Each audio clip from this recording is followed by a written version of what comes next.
Hey everyone, so in some good news, jury nullification has been utilized in the case against Cliven Bundy. For anyone who doesn't know, Cliven Bundy is a cattle rancher from Nevada, and when he refused to pay grazing fees, and yes, grazing fees do exist, fees you have to pay to the federal government if your cattle grazes on federal land, which is a huge percentage of land by the way, and next to impossible to have cattle not graze on it. Well, Cliven Bundy refused to pay these fees, and this ended with an armed standoff with federal agents. The federal agents were sent by the government so our politicians could ensure that they got their cut of money from something they had nothing to do with: cows eating grass. I have a few things to say about this situation, both good and bad. First off, before anyone says it, Cliven Bundy has said some of the dumbest things I've ever heard in terms of race. But I didn't make this video to defend his personality or his thoughts on race.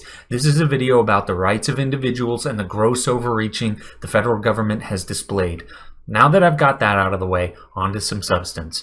This perfectly illustrates what libertarians claim when they say that the government is the monopolist on violence.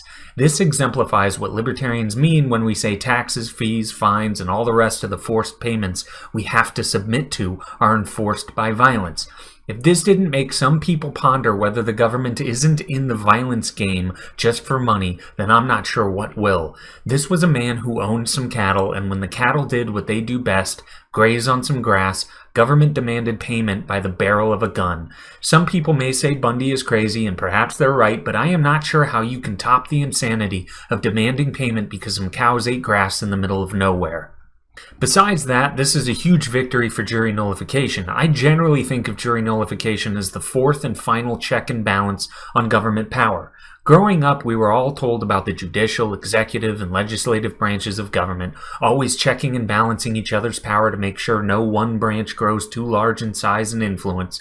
And that's all well and good, but some of the time, in fact most of the time, it isn't good enough. Jury nullification is the final wall of defense between free individuals and a government that has grown too large and insatiable.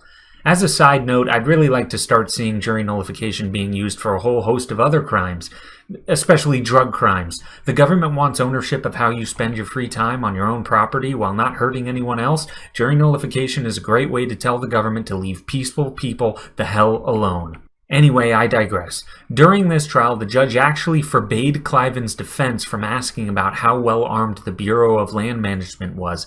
Yes, that exists in the federal government, the Bureau of Land Management. They also forbade the defense from bringing up any bullying the BLM committed, or any reference to the First or Second Amendment of the Constitution. Despite this crackpot judge, the jury thankfully gave a collective middle finger to the government and told them to back the hell off, and a man who was defending his natural rights got to walk away free. Frankly, I'd like to see a lot more news like this in the future. Thanks, until next time.